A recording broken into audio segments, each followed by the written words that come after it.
The silence of deep space was broken by alarms screaming through the cargo ship. Captain Jihoon Park gripped his chair as the vessel shook violently. Red lights flashed across every surface of the bridge. Something had hit them hard. "Report!" Jihoon barked at his crew. Daeho Kim, the pilot, worked frantically at his controls. His weathered hands moved across the console with practiced speed. "3 ships just dropped out of nowhere, Captain. They hit us with some kind of pulse weapon. Main engines are dead. Shields are failing." Jihoon felt his stomach sink. He had been running cargo routes for 20 years. He knew what this meant. Pirates. Out here in the frontier zones, far from any military patrols, merchant ships were easy targets. "Can we run?" Jihoon asked, though he already knew the answer.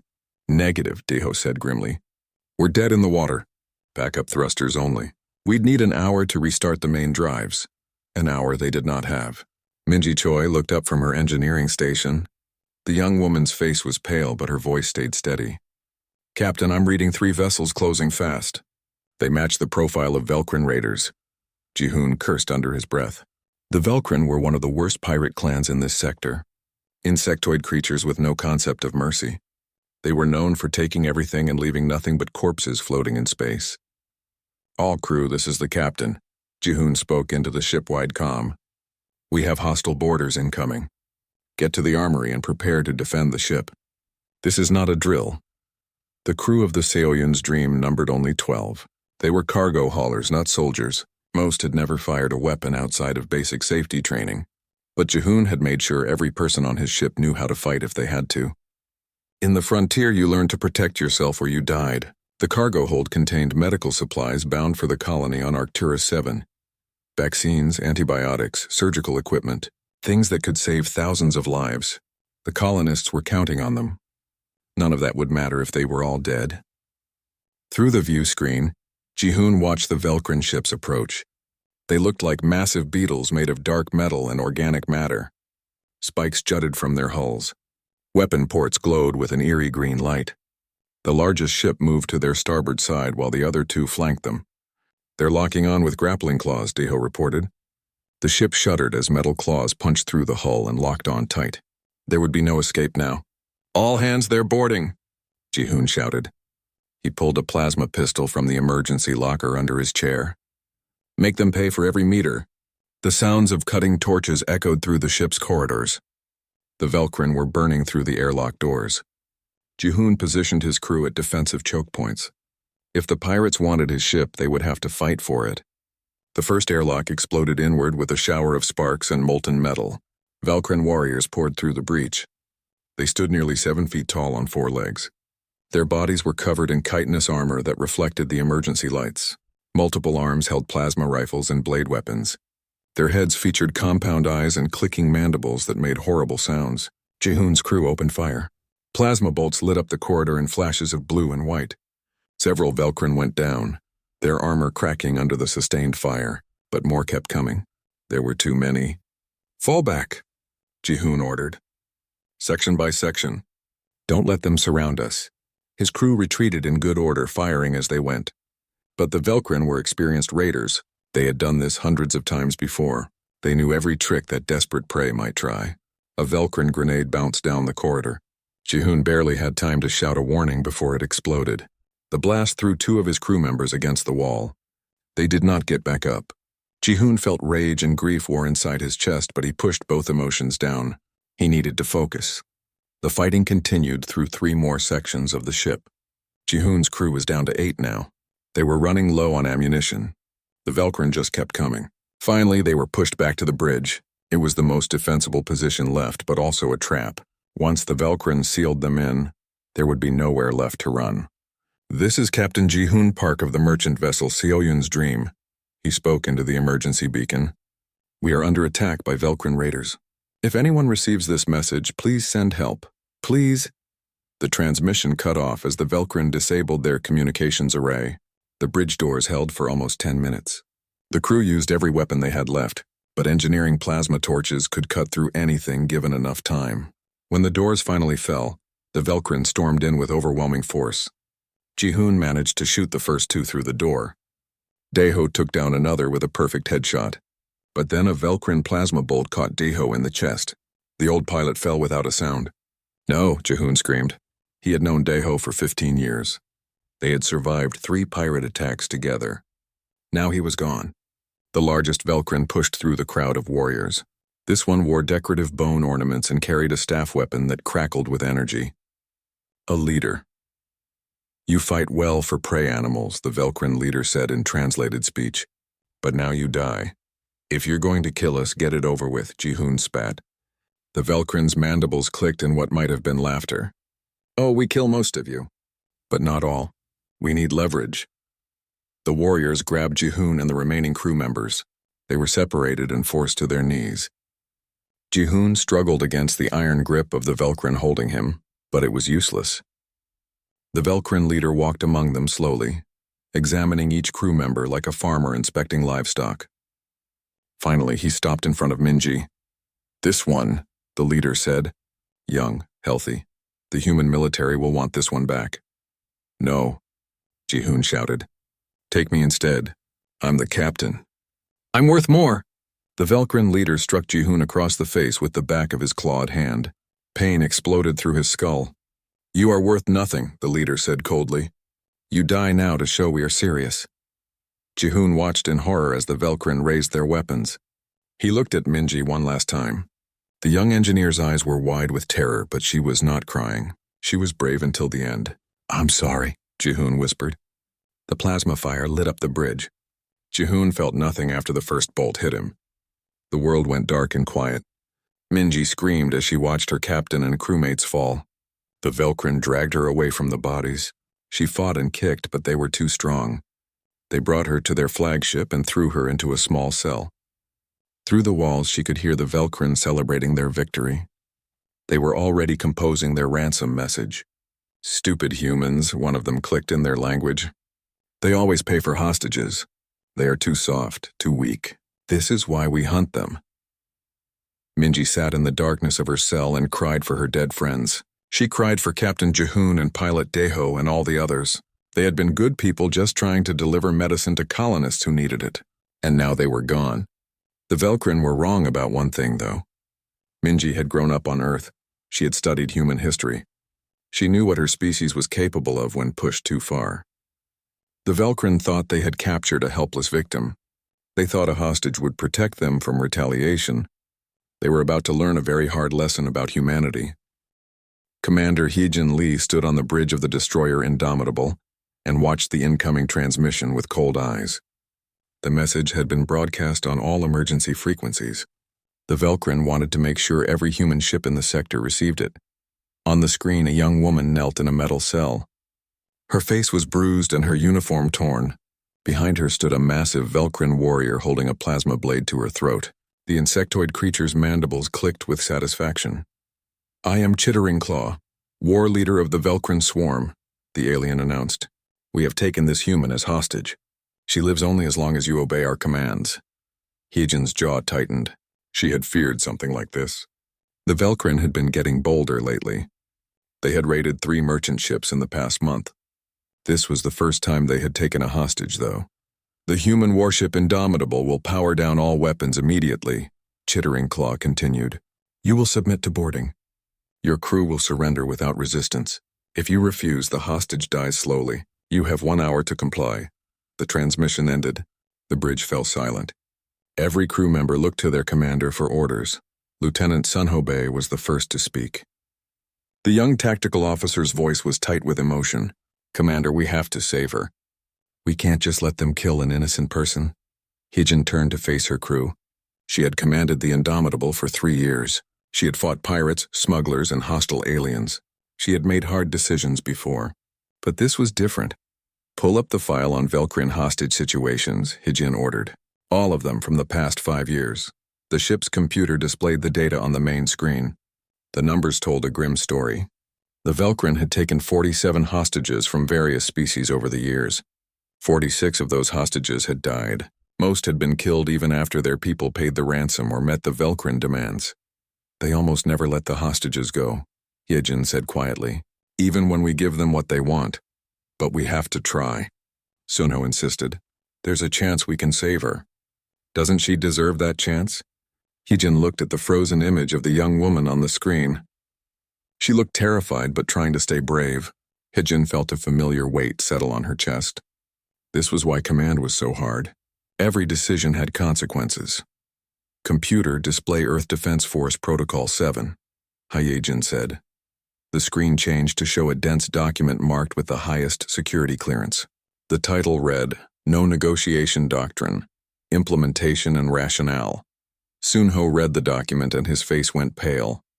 Commander, you can't be serious. I don't make the rules, Lieutenant, Hyejin said. I just follow them. The No Negotiation Doctrine had been created 15 years ago after the massacres at New Busan Colony and Europa Station. In both cases, human negotiators had tried to save hostages. They had paid ransoms, made concessions, and shown mercy. The pirates had taken the money and killed the hostages anyway. Then they had attacked more targets because they learned that humans would hesitate if lives were at stake. Hundreds more people had died because humanity had shown weakness. The Earth government decided that would never happen again. The new policy was simple and brutal. No negotiations with hostage takers. Ever. No matter who the hostage was or how many lives were at stake. The reasoning was cold mathematics. If humanity never negotiated, then taking hostages became pointless. Pirates would eventually stop trying because it gained them nothing. Yes, some hostages would die in the short term, but in the long term, far more lives would be saved. It was a terrible policy, but the numbers proved it worked. Human hostage situations had dropped by 94% since the doctrine was implemented. Send a response to the Velkrin, Hyejin ordered. Her voice was steady despite the sick feeling in her stomach. You have 30 minutes to release the hostage unharmed. If you do not comply, you will be destroyed. This is your only warning. Commander, they'll kill her, Sunho said desperately. You know they will. Yes, Hyejin agreed. They probably will. But if we negotiate, they'll kill her anyway, and then 10 more people will die next month when they do this again. That's how this works, Lieutenant. We sacrifice one to save many. The response was transmitted. On the Velkrin flagship, Chittering Claw received the message and laughed. The sound was like rocks grinding together. Empty threats, he told his warriors. The humans are soft. They always break when we threaten their young ones. Watch, they will beg soon. But as the minutes ticked by, no begging came. Instead, the Velkrin sensors detected the indomitable charging weapons and raising combat shields. The human warship was preparing for battle. This makes no sense, Chittering Claw clicked in confusion. Do they not care about their own kind? He decided to test the humans' resolve. He opened another transmission channel and had his warriors drag Minji into the camera view. They forced her to her knees. Last chance, humans, Chittering Claw announced. Power down or watch her die. Minji looked directly into the camera. Despite her fear, her voice was clear and strong. Don't worry about me, Commander. Do what's right. Don't let these monsters win. On the indomitable bridge, Hyejin felt her heart break a little. This young woman understood. She knew what was about to happen and she accepted it for the greater good. That took incredible courage. Status report, Hyejin said quietly. Weapons hot, Sunho reported. His voice was hollow now. Targeting solutions locked. Shields at maximum. We are ready for combat, Commander. All crew, this is Commander Lee. Hyejin spoke into the ship-wide comm. In approximately 20 minutes, we will engage hostile forces. The enemy has taken a human hostage. Under Earth Defense Force Protocol 7, we do not negotiate with hostage takers. Our mission is to destroy the pirate threat completely. I know this is difficult. I know some of you disagree with this policy, but we follow our orders because the alternative is worse. She paused and took a deep breath. We do this so that future pirates will learn that taking human hostages accomplishes nothing. We do this so that next month, next year, no one else has to die this way. We do this because we are the shield that protects the innocent, even when the price is terrible. Stand ready. Lee out. The bridge was quiet except for the hum of equipment. In the back of the bridge, Dr. Youngmin Han stood watching. The ship's counselor was there to observe crew mental health during difficult operations. He would need to provide support after this was over. Some crew members would struggle with what they were about to do. For the record, Commander, Youngmin said softly, your crew understands the weight of this decision. They know you carry this burden for all of them. Thank you, Doctor, Hyejin said. I hope that makes it easier for them. It doesn't make it easier for me. Back on the Velkrin flagship, Minji had been thrown back into her cell, but the Velkrin had been careless. In their arrogance, they had not properly secured the data terminal in her cell. As an engineer, Minji knew her way around ship systems. She worked quickly, her fingers flying over the alien controls. The interface was different from human designs, but the basic principles were the same. Power conduits, shield generators, weapon systems. Every ship was built the same way at its core. Within minutes, Minji had accessed the Velkrin ship's main computer. She could see their shield frequencies, their power distribution, their weak points. She downloaded everything she could and compressed it into a tight data burst. Getting a signal out would be tricky. The Velkrin were jamming all normal communications. But Minji was clever. She routed her transmission through the ship's waste disposal system. It was designed to eject garbage into space. One more piece of electronic trash would not be noticed. She encoded the data burst with her personal security codes and fired it out into space. With luck, the Indomitable's sensors would pick it up and recognize it as human in origin. Then Minji sat back and waited. She had done everything she could. Now it was up to Commander Lee and the crew of the Indomitable. The 30-minute deadline approached. Chittering Claw grew increasingly agitated. He had expected the humans to surrender by now. Every other species negotiated. Why were these prey animals being so stubborn? Open channel to the human ship, he ordered. When the connection was established, Chittering Claw prepared his most threatening speech. But before he could speak, Commander Heejin Lee's face appeared on his screen. Her expression was like stone. "You were warned," she said simply. "You chose poorly." The timer hit 0. The battle was about to begin. The bridge of the Indomitable hummed with tension as the countdown reached its final minute. Every crew member sat at their station with hands ready on controls. They had trained for combat hundreds of times. But this was different. This time they knew an innocent person would likely die.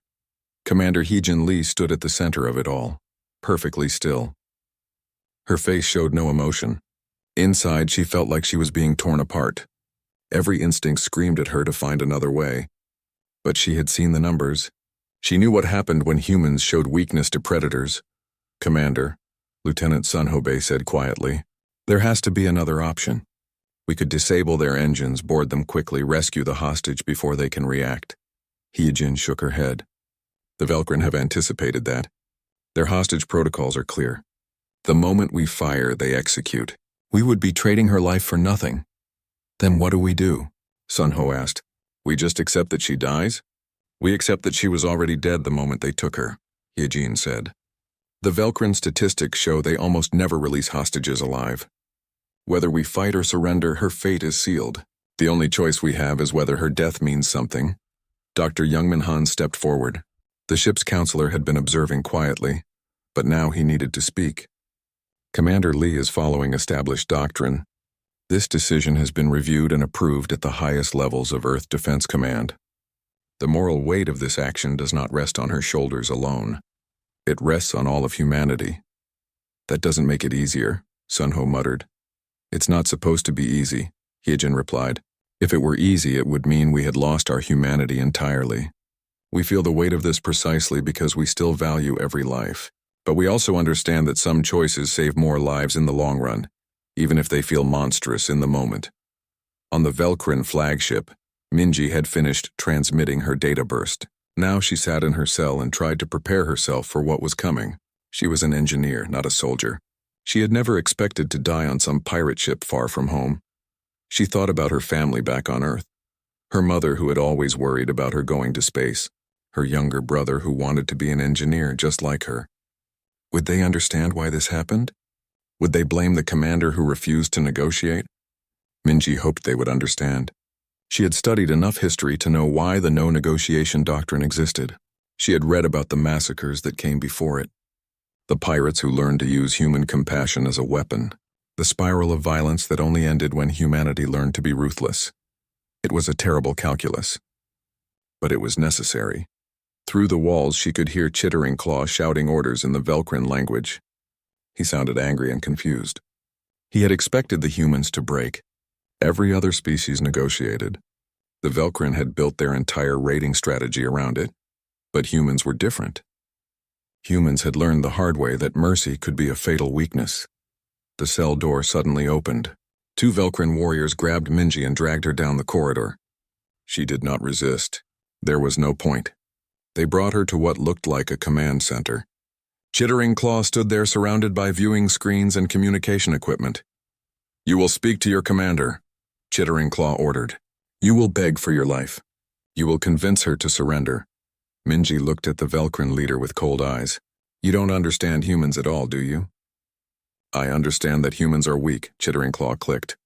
"You value individual lives too much. It makes you easy to manipulate." "We value lives," Minji agreed. "That's exactly why Commander Lee won't negotiate.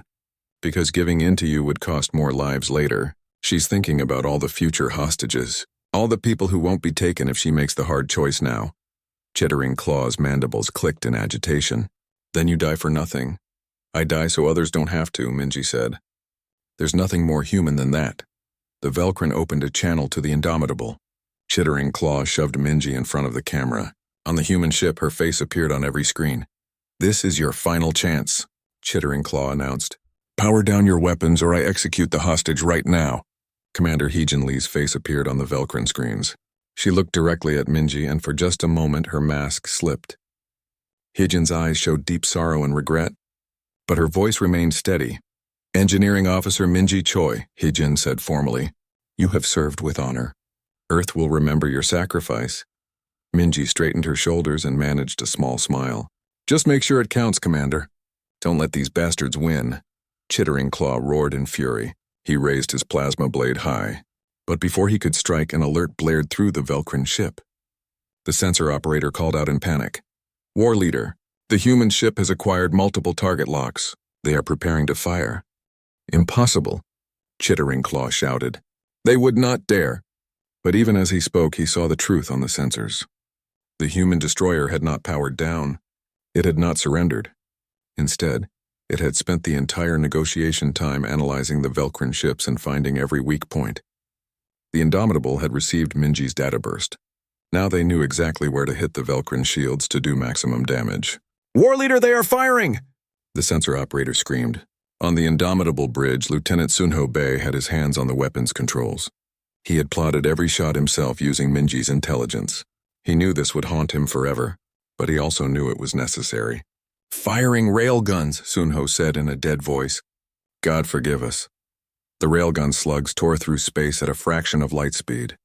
They were simple weapons, just metal projectiles accelerated to incredible velocities. But at those speeds, even a small piece of metal hit like a nuclear bomb. The slugs punched through the Velcrin shields exactly where Minji had indicated the weak points were. The shields collapsed in cascading failure. Alarms screamed throughout the pirate flagship. "Shields down!" the Velcrin sensor operator shouted. "We are defenseless!"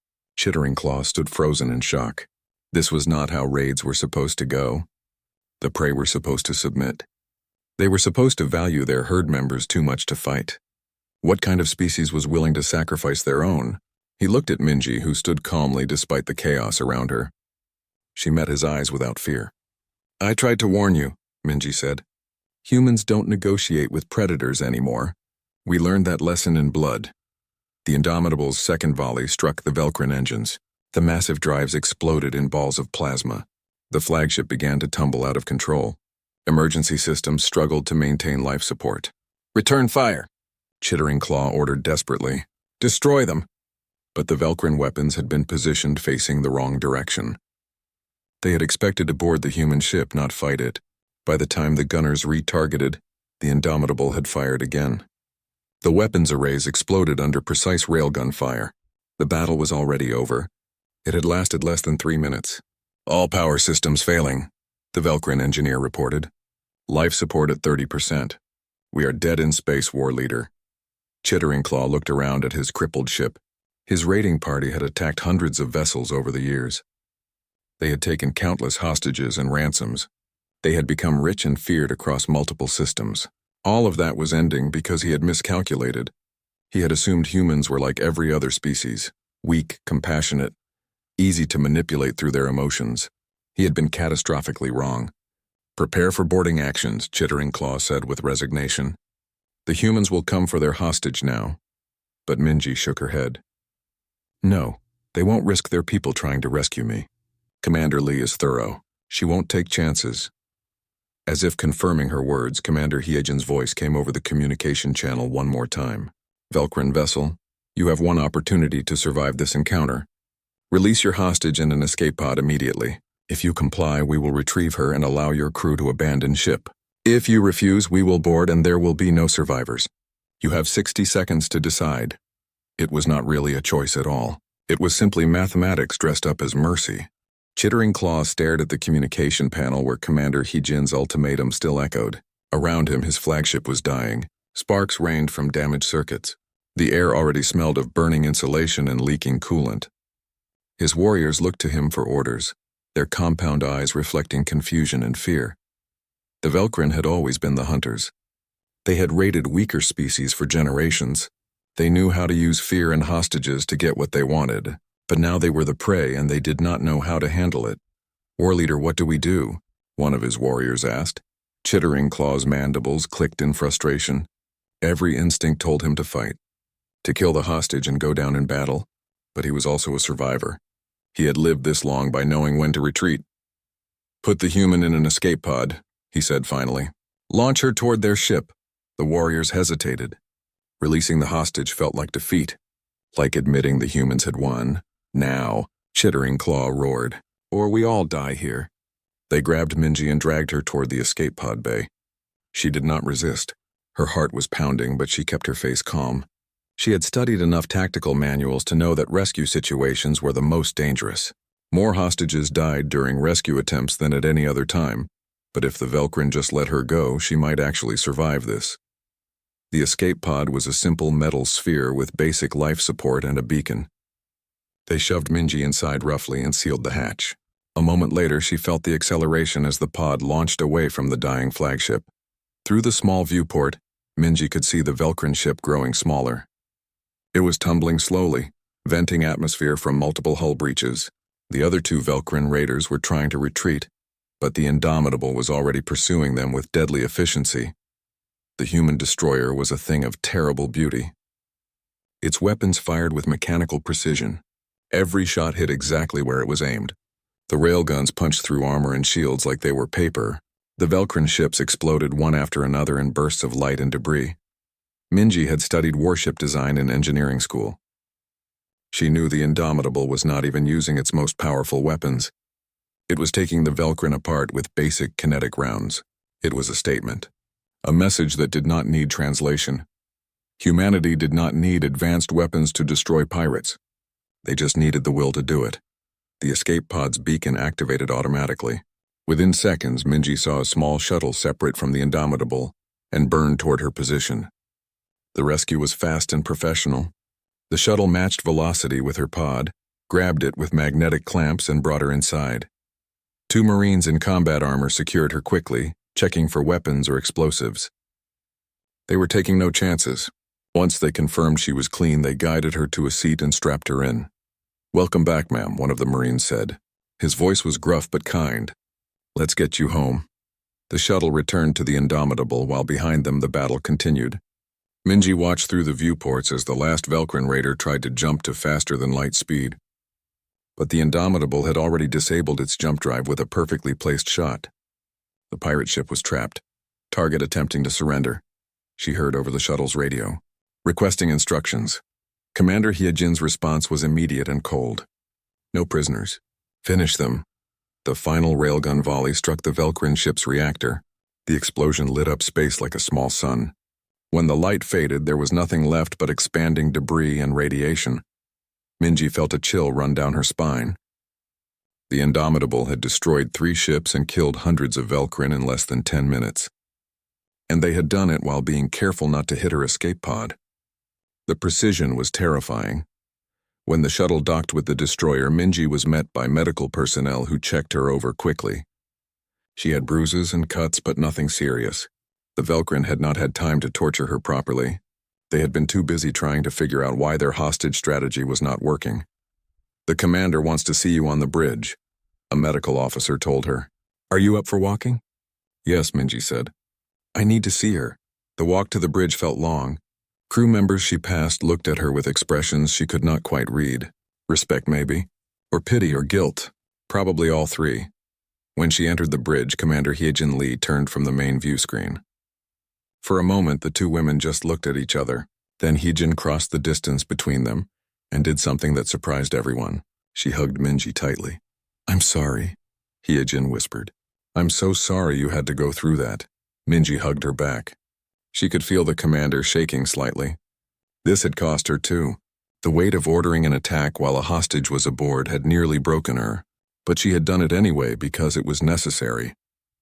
"You did the right thing," Minji said quietly. "I understood. I knew what was happening and why." They separated and Hyejin's mask slipped back into place. She was the commander again, not just a person who had almost sent someone to their death. "Your data burst saved lives," Hyejin said formally.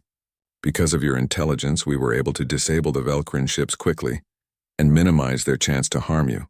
That was exceptional work, Engineering Officer Choi." "Just doing my job, ma'am," Minji replied. Lieutenant Sun Ho Bei approached them. His eyes were red and his face was pale. "I'm glad you made it back," he said to Minji. "I was the one who fired the shots. I want you to know that You were following orders," Minji interrupted. "You did what had to be done. I don't blame you. I don't blame any of you." On the main view screen, the debris field from the Velcrin ship slowly expanded. There would be no survivors. The Indomitable had been thorough. "Send a message to Earth Command," Hyejin ordered. 3 Velcrin raiders destroyed. 1 human hostage recovered alive. Mission successful. And send another message on all pirate frequencies in this sector. Make sure everyone hears it. "What should it say, Commander?" the communications officer asked. Hyejin looked at the wreckage on the screen. She thought about Captain Jahoon Park and his crew who had died on the cargo ship. She thought about all the hostages who had been killed by pirates over the years. She thought about the choice she had just made and would have to make again someday. "Tell them this," Hyejin said. "Humanity does not negotiate. We do not pay ransoms. We do not trade lives for peace. If you take a human hostage, you will die. No exceptions, no mercy. This is your only warning." The message was sent out on every frequency. Within hours, it would reach every pirate clan and raider group in the sector. Some would not believe it. Some would think the humans were bluffing. Those would learn the hard way that humanity had changed. The prey had become predators too. And when humans decided to be ruthless, they were very good at it. Back in her cell on the destroyed Velcrin flagship, systems were failing. Chittering Claw sat alone in the darkness. His crew had already abandoned ship in escape pods.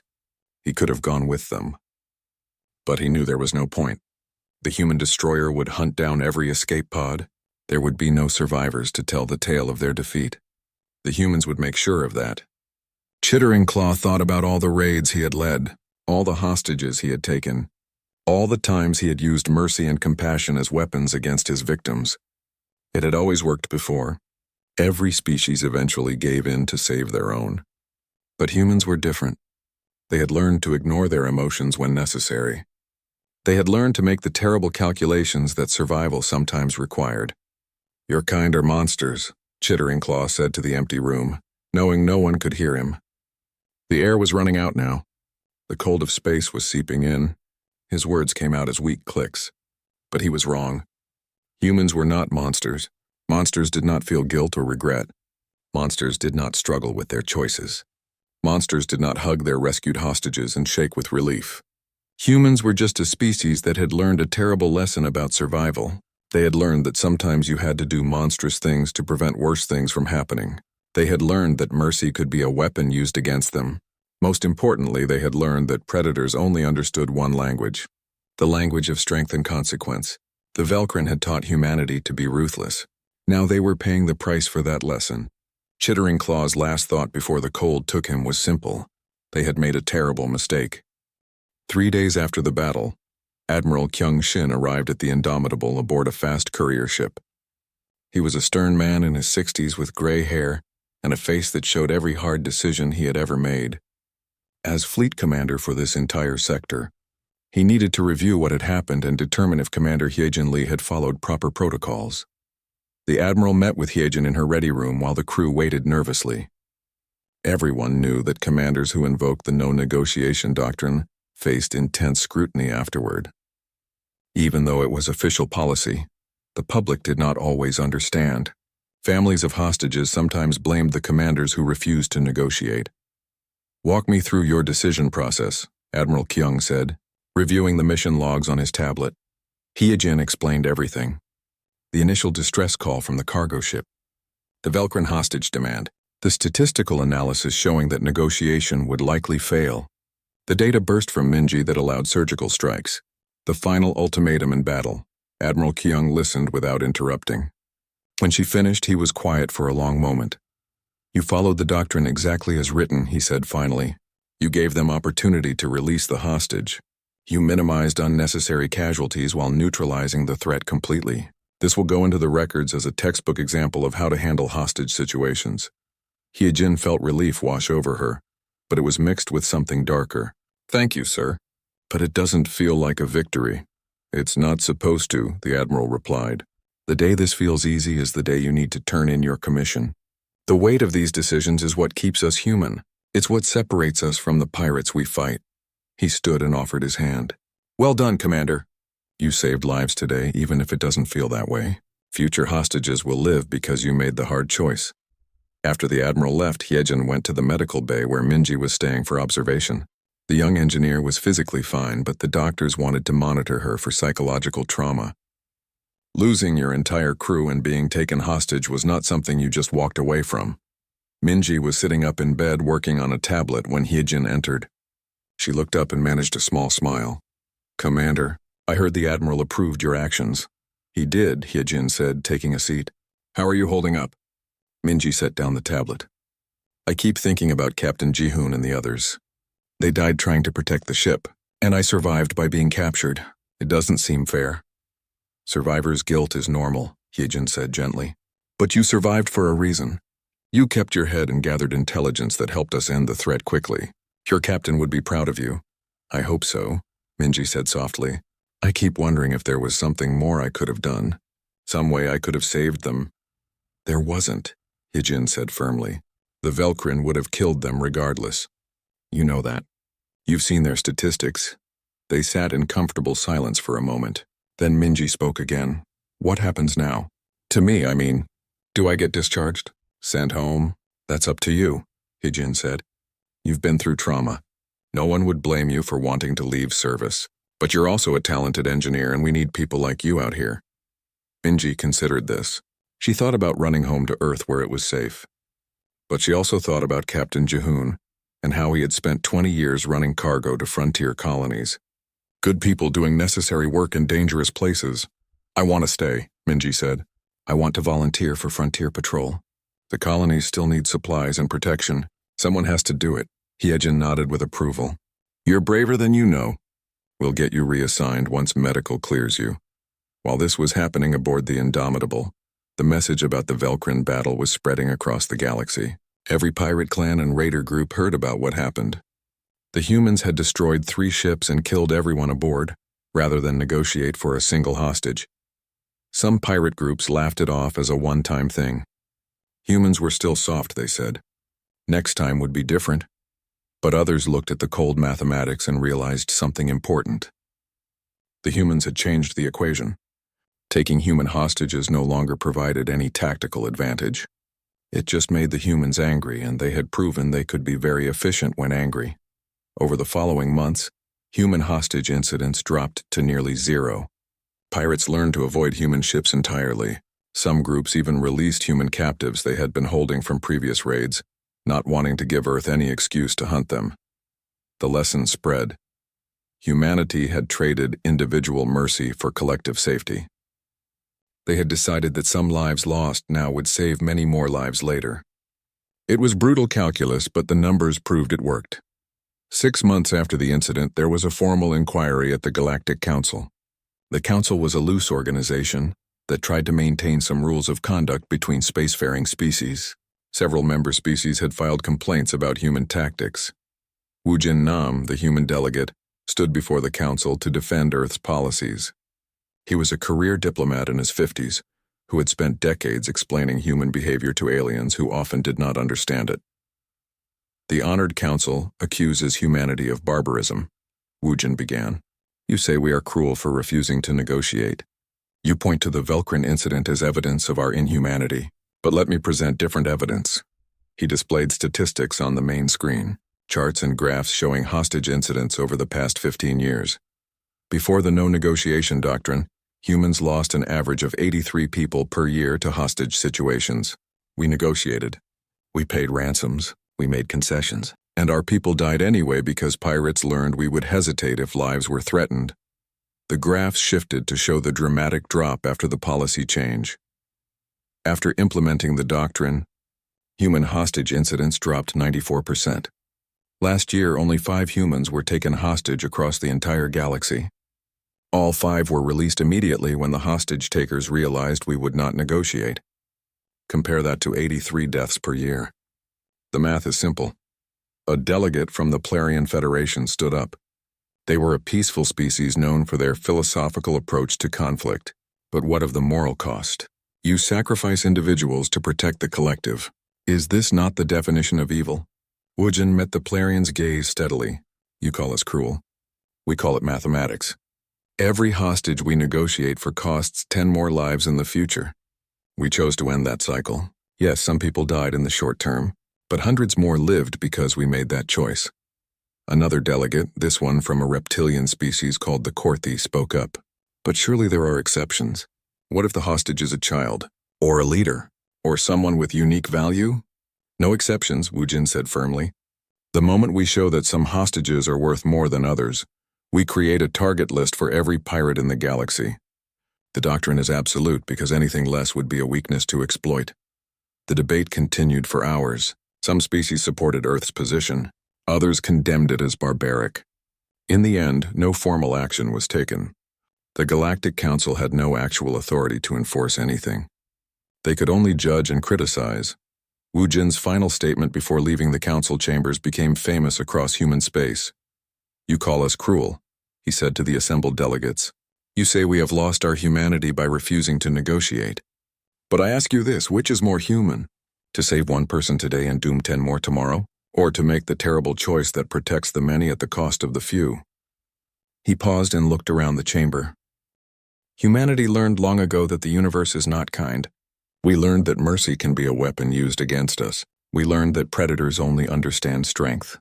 So we became strong. We became ruthless when necessary, not because we wanted to, but because the alternative was extinction. Judge us if you must, but our people are safer because of the choices we made. Back on Earth, Minji Choi was promoted and reassigned to Frontier Patrol as requested.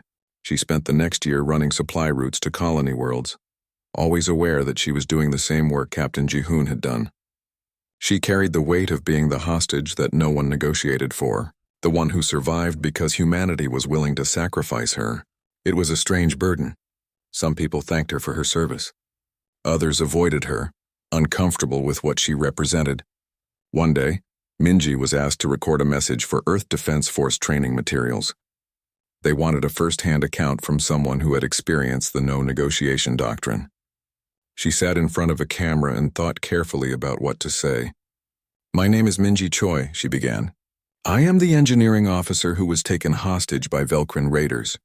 Commander Hyejin Lee refused to negotiate for my release. She ordered her ship to attack while I was still aboard the enemy vessel. According to doctrine, she was willing to let me die to prevent future hostages from being taken.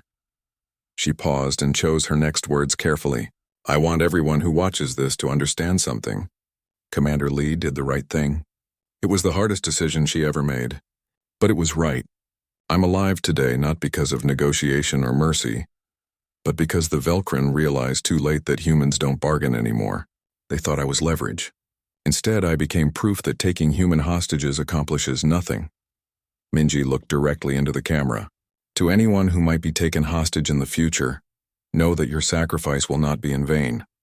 Earth will not negotiate. Earth will not hesitate, but Earth will remember you. Earth will avenge you. And because of that, there will be fewer hostages next year, and fewer still the year after. Your death will mean something because it will save lives. She took a deep breath. That's the choice humanity made. It's brutal. It's harsh. It feels wrong on every emotional level. But the numbers don't lie. We are safer because we learned to be ruthless. We are alive because we chose survival over sentiment. History will judge whether that choice was right. But I believe it was necessary, and I would make the same choice again if I had to. The recording ended. Minji's message was distributed throughout Earth's military and civilian leadership. Some people praised her courage. Others criticized the policy she defended. But the debate itself proved something important. Humanity had not lost its conscience. People still struggled with these decisions. They still questioned whether the ends justified the means. That moral struggle was what kept humanity human, even as they learned to be ruthless. Years later, historians would look back on this period and call it the hardening, the time when humanity realized the galaxy was full of predators and adapted accordingly. They learned to make terrible choices for the greater good. They learned that sometimes mercy had to die so that compassion could survive. It was a dark lesson, but it was one that kept humanity alive among the stars. And in the end, that was what mattered most.